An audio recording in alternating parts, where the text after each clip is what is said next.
really quite a disaster. Like I said, it came up real quick, and the next morning it was up to the height that it finally got to. It got up to that height and stayed.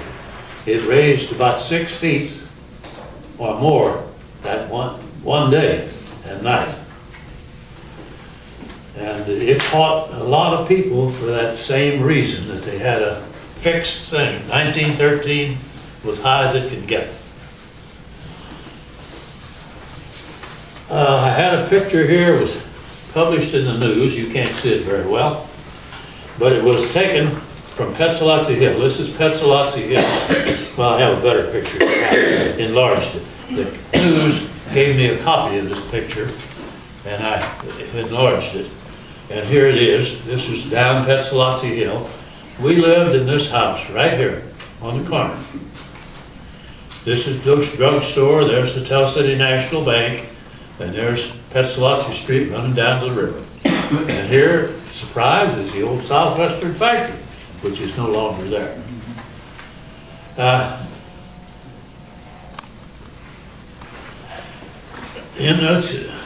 I'll pass this picture around. Here in the, once you look at it, here in the curve, right corner, right by the house, is a small flat thing, and there's a man sitting on it.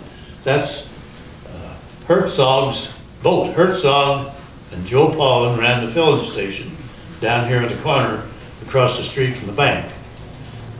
And he wanted to know if he could move his boat up there. It was a little hydroplane. There was a little, wasn't much longer than this table and twice as wide. Wasn't a heavy boat. So sure, we said, or Dad said, move it up there. And there was a plank across here. You'll notice when you see the picture, the water goes around the curb there on Petzolazzi Street, and there's a board over there, and you can walk up the board onto the sidewalk, walk down the sidewalk, walk in our house. And my dad had borrowed one of Lee,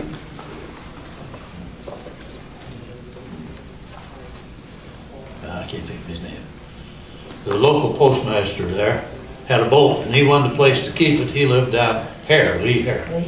And he lived down here behind the bank.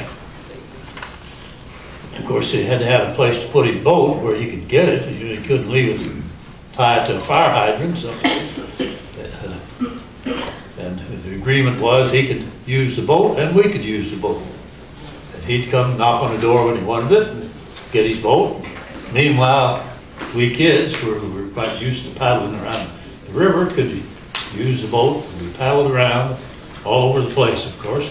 It was a nice rowboat.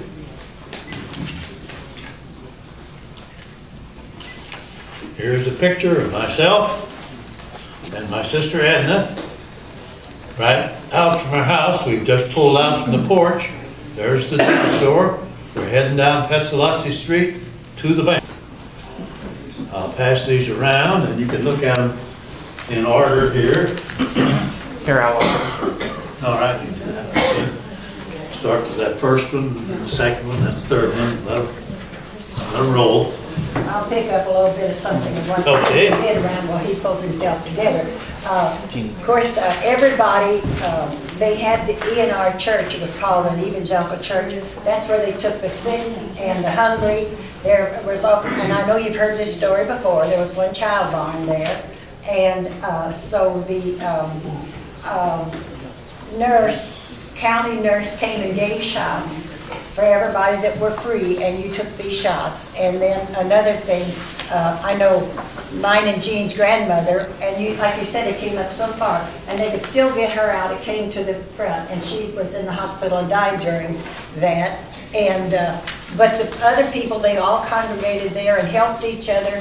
And the young guys, I don't know who they were back in those days, but they would get in skiffs, they're called skiffs and john boats. And they would go from house to house. And if someone was in the upper sides of upstairs and things, they would take food, or they would go and get things, or if they had to get out, they would go and get them in the john boat and paddle down Main Street and go to where they had to go. But the people were very helpful.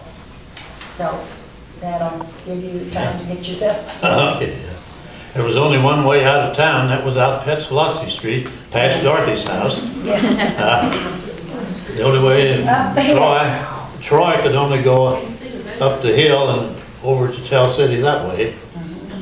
And the river was quite wide. It was reputedly 50 miles wide at places, you know, went up these creeks, and maybe a creek on the other side, Clover Creek, and it stayed up at the same level about a week.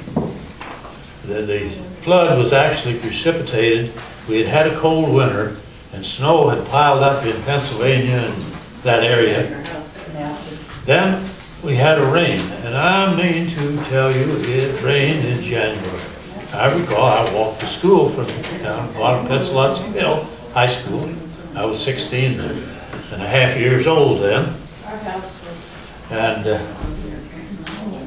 it was raining all the time, it seemed to me. An umbrella, walked to school in the rain, came back in the rain for dinner, walked back again for afternoon school, back in the evening. It rained all the time. And it melted all this snow up in the east, and with the addition of the rain, a whole bunch came down. Yeah. So you said the water was coming over the tracks at the railroad depot? Well, I spoke of it when it was below the 6 foot below the.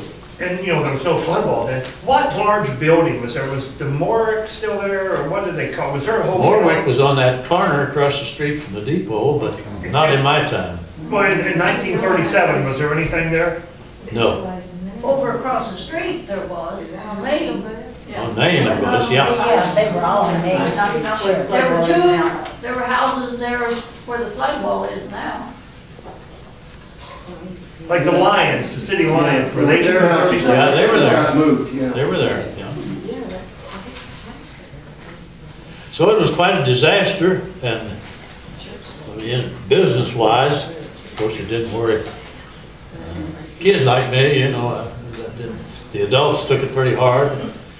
Fortunately, it was a hell of a cleanup mess.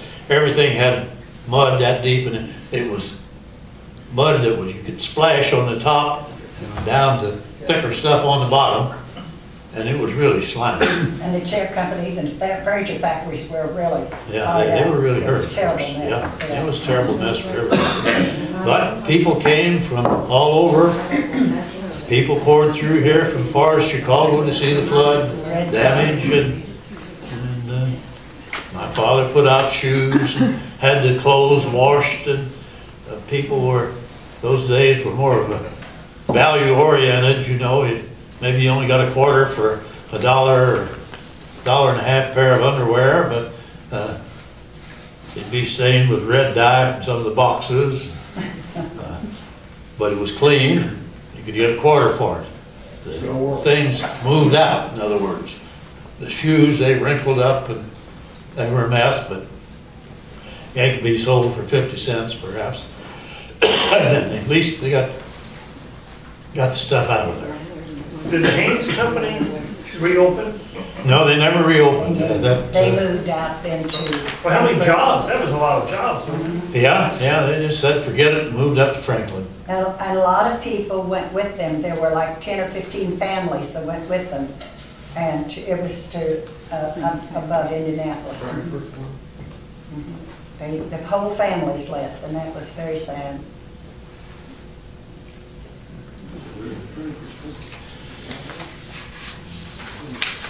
Well, do we have any questions about the flood or something else here?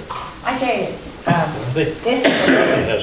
this is something I thought. Did you ever think about the health problems in the olden days, and where you didn't have inside bathrooms, you didn't have many? He said they always had a bathroom. Well, people lived in the country, or farther, a lot of them, they didn't have toilets. They had outside toilets and everything like that. So town too. And town too also. So how did you take your baths? Well, did you ever hear of a family bath? You know, they had this big tub of water, and usually everybody took one, ever got through, and thank goodness if you were the last one left, you know. And you had a big fire oh, they called them pot bellies, or we had kind of a nice one. It was covered up and it kept warm. And what do you think the guys, our brothers, did in the summer? They went down to the creek and took baths. So then if you want to take a bath, you would set a tub out and let the water get warm and take baths. Another thing is... Who was first? That was always the challenge. And I know, now I don't say older people, but a lot of people, how many times they took one bath a week? Saturday night. Do y'all remember that? Saturday night was the day. Saturday was the day. Okay, I know that you all have older people that you can remember did that. One bath. You take a bath and polish your shoes for Sunday. All right. Polish your shoes. You do, yes. At first was important too. The water was warm. Yes, To begin with, you know, as it went, it got colder and colder. And then another thing, when you were sick, you just didn't go to the doctor every time you turned around. And do you know what some of the things the doctors used, or I mean your families used? Did you ever hear of goose grease? Yeah. Okay. And our mom was lucky enough to be able to raise geese, and they would buy the geese, and then they would melt the tallow. There wasn't tallow, it was just plain old fat on it. And they would melt it and put it in jars, and if you thought you were getting pneumonia or something like that, you got rubbed with goose grease on your front and on your back. And then how many ever wore a flannel rag around their neck? There's a lot there. And you either put goose grease or you would put Vicks salve on there.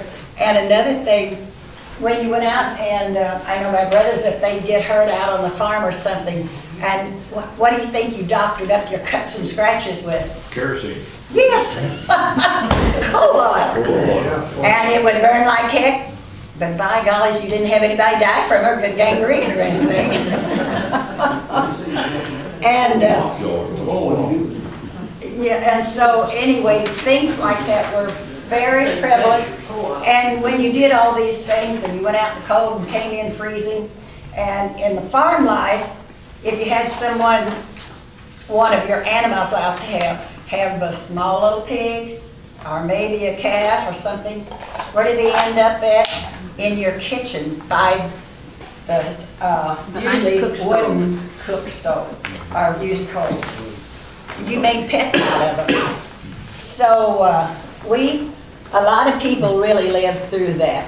So anyway, I can always remember my brother Paul went to service and came home, and then he worked with pay line plumbing. He was going to put Mom in a bathroom. And, oh, my dad said, oh, we just don't need that. About like your mom saying Henry was crazy. But anyway, we didn't need that. So finally she says, well, we're going to do it. But she said, I'm going to have it nice for your next wife. Well, she way outlived him. That was one way of getting around it. So anyway, I thought that would be something that really is... and, you know, we worked out. We had a good family, good love, good loyalty and helpful, and if you were on a farm, everybody helped everybody. And when one of the housewives was having a baby, the neighbor ladies were there to help. And if you had the big machineries come in, they were all there cooking. So it was a wonderful life. What did they use for painkillers? Oh, if you had toothache, your dad chewed tobacco and put it on you. And hot pads. And back in those days, you know, there was a lot. I don't know why, and we don't have it anymore. I don't think your kids do. Have ear problems and things, and they would blow smoke in your ear or put heat pads on it. And another thing was,